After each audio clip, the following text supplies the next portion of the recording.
Hello everyone, selamat datang di video pembelajaran sistem ekskresi pada manusia. Oh iya, tahu nggak sih, dalam kehidupan sehari-hari, kita pasti sering mengalami yang namanya buang air kecil dan tubuh berkeringat saat cuaca panas. Itu merupakan gejala dari sistem ekskresi loh. Kalian tahu nggak apa sih itu sistem ekskresi? Sistem ekskresi adalah pengeluaran zat sisa hasil metabolisme dari tubuh yang tidak dimanfaatkan lagi atau zat beracun. Adapun alat sistem ekskresi yang pertama ada ginjal, kulit, hati, dan juga paru-paru. Alat ekskresi yang pertama kita bahas yaitu ginjal. Ginjal berbentuk seperti kacang berwarna merah tua keunguan. Ginjal terletak di bagian kanan dan kiri tulang pinggang di dalam rongga perut. Ginjal kanan lebih rendah dibanding ginjal kiri karena harus berbagi tempat dengan hati. Fungsi ginjal. Adapun fungsi ginjal yang pertama, pengeluaran zat sisa organik, misalnya urea, amonia, produk penguraian hemoglobin dan hormon. Yang kedua, pengeluaran zat racun. 3. Pengaturan keseimbangan konsentrasi ion-ion penting di dalam tubuh. 4. Pengaturan keseimbangan asam basa. 5. Penjaga tekanan darah. Struktur ginjal. Ginjal terdiri atas korteks, medula, pelvis ginjal, ureter, dan terhubung dengan pembuluh darah, vena, dan arteri. Struktur nefron. Nefron merupakan unit struktural dan fungsional terkecil dari ginjal. Letak nefron berada di dalam ginjal, tepatnya di bagian medula. Dalam ginjal terdapat jutaan nefron, dan ini adalah gambar satu buah nefron.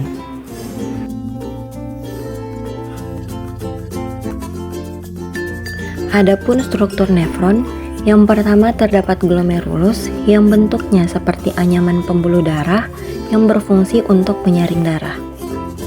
Yang kedua terdapat tubulus contortus proximal yang letaknya setelah glomerulus sebelum lengkungan Henle. Kemudian terdapat kapsul Bowman yang menyelubungi glomerulus. Terdapat lengkung Henle. Lengkung Henle ini tubulusnya melengkung setelah tubulus proximal dan sebelum tubulus distal. Setelah lengkung Henle terdapat tubulus contortus distal. Yang terakhir terdapat ductus collectivus adalah tubulus pengumpul yang terhubung langsung dengan tubulus contortus distal. Adapun catatan untuk bagian-bagian nefron dan fungsinya agar teman-teman lebih paham. Proses pembentukan urin melalui 3 tahapan. Yang pertama, filtrasi di glomerulus. Darah mengalir melalui glomerulus, terjadi penyaringan. Molekul yang berukuran kecil seperti glukosa, air, garam, urea, dan zat-zat lain akan melewati glomerulus. Kemudian tahap yang kedua yaitu reabsorpsi di tubulus contortus proximal, yaitu tahap penyerapan kembali yang masih diperlukan oleh tubuh, dan hasil dari reabsorpsi ini disebut dengan urin sekunder. Kemudian tahap yang ketiga adalah augmentasi. Urin sekunder tadi akan masuk ke dalam tubulus contortus distal, tempat terjadinya augmentasi. Disinilah akan dihasilkan urin sesungguhnya. Ketika urin telah melewati 3 tahapan tersebut di dalam ginjal, urin akan melewati saluran ureter dan berkumpul di dalam saluran kandung kemih. Dan urin akan keluar melalui saluran uretra. Adapun catatan untuk proses pembentukan urin.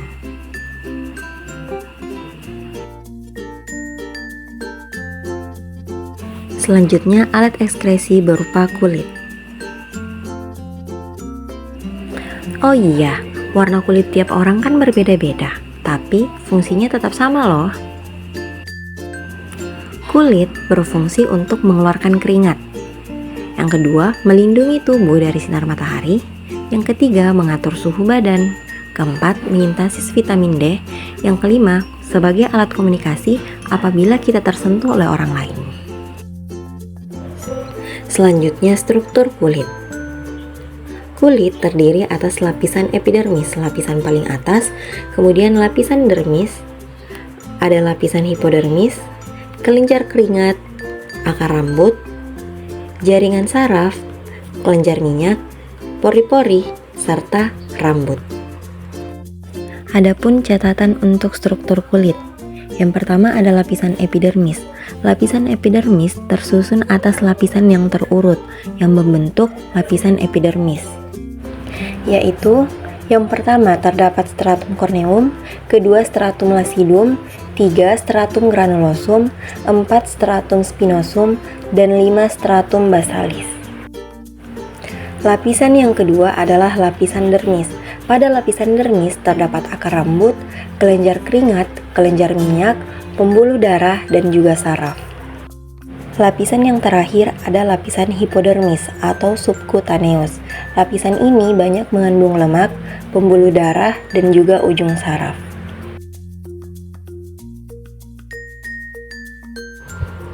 Proses pengeluaran keringat.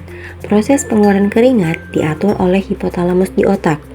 Hipotalamus akan menghasilkan enzim bradikinin yang berfungsi sebagai vasalidator yang mempengaruhi pelebaran pembuluh darah dan kelenjar keringat. Jadi, pada saat suhu tubuh meningkat, sensor panas akan mengirimkan sinyal ke hipotalamus. Hipotalamus akan menghasilkan enzim bradikinin.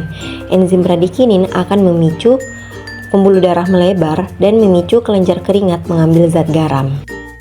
Kemudian pori-pori kulit akan terbuka dan dihasilkanlah keringat. Selanjutnya alat ekskresi yaitu hati.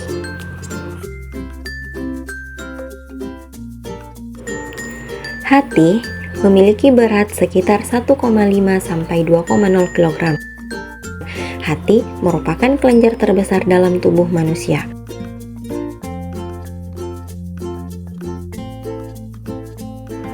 Adapun fungsi hati, yaitu menghasilkan cairan empedu yang berjumlah 0, liter setiap hari, 2. Menyimpan glikogen, 3. Mengaktifkan vitamin D yang dilakukan bersama dengan ginjal, 4. Degradasi hormon insulin, 5. Degradasi amonia menjadi urea.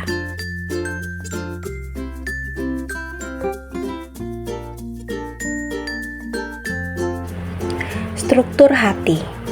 Hati terdiri atas lobus kanan dan lobus kiri. Terdapat kantung empedu yang berwarna hijau dan juga saluran empedu. Pada bagian dalam hati terdapat sel-sel hati atau hepatosit yang strukturnya sangat kecil. Selanjutnya terdapat kelenjar empedu, serta terdapat pembuluh darah arteri dan juga pembuluh darah vena.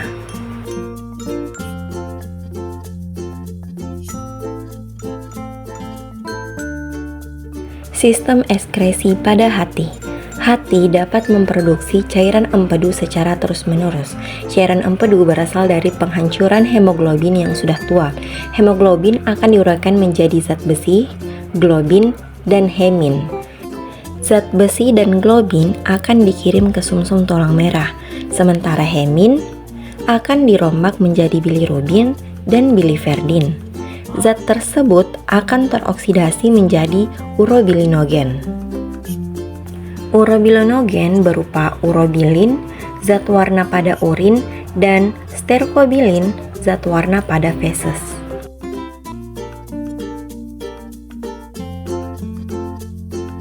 Organ ekskresi selanjutnya yaitu paru-paru. Sistem ekskresi paru-paru. Paru-paru selain sebagai organ pernafasan juga merupakan organ ekskresi karena mampu mengeluarkan sisa metabolisme berupa H2O dan juga CO2. Adapun struktur paru-paru. Paru-paru terdiri atas trakea, bronkus yang merupakan percabangan dari trakea, bronkiolus percabangan dari bronkus, ada alveolus di ujung bronkiolus berbentuk seperti bola-bola anggur dan juga kapiler. Mekanisme kerja paru-paru. Pada saat bernafas, pertukaran O2 dan CO2 terjadi pada alveolus atau gelembung paru-paru. Oksigen disalurkan ke jantung, kemudian jantung akan memompa O2 ke seluruh jaringan tubuh. Pada saat penggunaan oksigen di seluruh jaringan tubuh, dihasilkanlah CO2 dan H2O yang akan dikeluarkan melalui paru-paru ketika bernafas. Gangguan pada sistem ekskresi. Yang pertama, gangguan sistem urinaria, yaitu 1. Batu ginjal. Batu ginjal adalah penyakit karena adanya pengendapan rongga ginjal atau kandung kemih. 2. Gagal ginjal. Gagal ginjal atau anuria adalah kegagalan ginjal dalam memproduksi urin.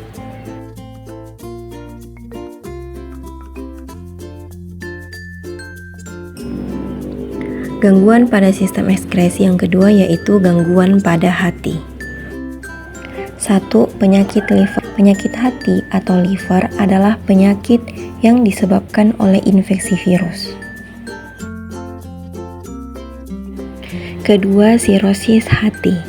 Sirosis hati adalah berubahnya sel-sel hati atau hepatosit sehingga kehilangan fungsinya disebabkan oleh minuman keras.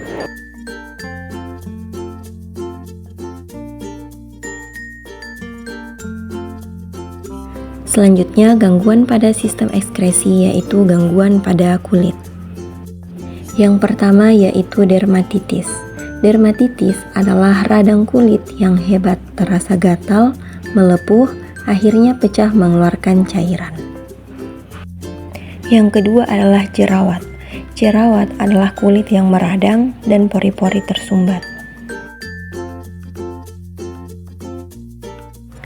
Selanjutnya, kita akan membahas mengenai teknologi sistem ekskresi. Sebelum itu, kita ketahui dulu apa sih itu teknologi sistem ekskresi? Teknologi sistem ekskresi adalah teknologi yang digunakan untuk mengatasi gangguan sistem ekskresi pada tubuh manusia.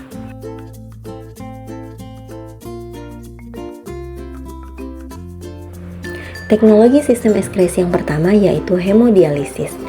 Berasal dari kata hemo, yaitu darah, dialisis berarti pemisahan zat-zat terlarut, adalah proses pembersih darah dari zat-zat sisa metabolisme melalui proses penyaringan di dalam tubuh dilakukan untuk menolong penderita ginjal. Selanjutnya, transplantasi ginjal.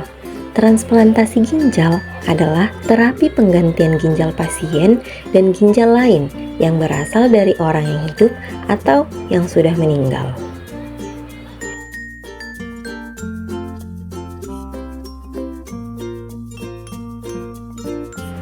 Nah, agar teman-teman lebih paham, mari selesaikan latihan soal berikut. Nomor 1. Fungsi sistem ekskresi pada manusia adalah A. Mengeluarkan feses dari hasil pencernaan. B. Mengeluarkan zat sisa yang masih dipergunakan lagi. C. Mengeluarkan sisa metabolisme yang masih dibutuhkan oleh tubuh. D. Mengeluarkan sisa metabolisme yang sudah tidak digunakan lagi. Saya berikan waktu 5 detik untuk menjawab ya. 5, 4, 3, 2, 1. Jawabannya adalah D. Mengeluarkan sisa metabolisme yang sudah tidak digunakan lagi. Soal nomor 2. Perhatikan gambar di bawah ini. Ureter adalah bagian yang ditunjuk oleh nomor A1, B2, C3, D4. Saya berikan waktu 5 detik untuk menjawab ya. 5, 4, 3, 2, 1. Jawabannya adalah B, 2. Soal nomor 3. Urutan proses pembentukan urin adalah A. Filtrasi glomerulus, reabsorpsi tubulus, augmentasi. B. Reabsorpsi tubulus, filtrasi glomerulus, augmentasi. C. Filtrasi glomerulus, augmentasi, reabsorpsi tubulus. D. Augmentasi, filtrasi glomerulus, reabsorpsi tubulus. Waktu menjawab 5 detik dari sekarang. 5, 4, 3, 2, 1. Jawabannya adalah A. Filtrasi glomerulus, reabsorpsi tubulus, dan augmentasi. Soal nomor 4. Perhatikan gambar berikut. Kelenjar keringat ditujukan oleh gambar yang bernomor A1, B2, C3, D4. Waktu menjawab 5 detik dari sekarang. 5, 4, 3, 2, 1. Jawabannya adalah A1. Soal nomor 5. Paru-paru sebagai organ ekskresi yang berfungsi untuk mengeluarkan A, O dan H2O, B, H2O dan CO2, C, O2, D, H2O. Waktu menjawab 5 detik dari sekarang.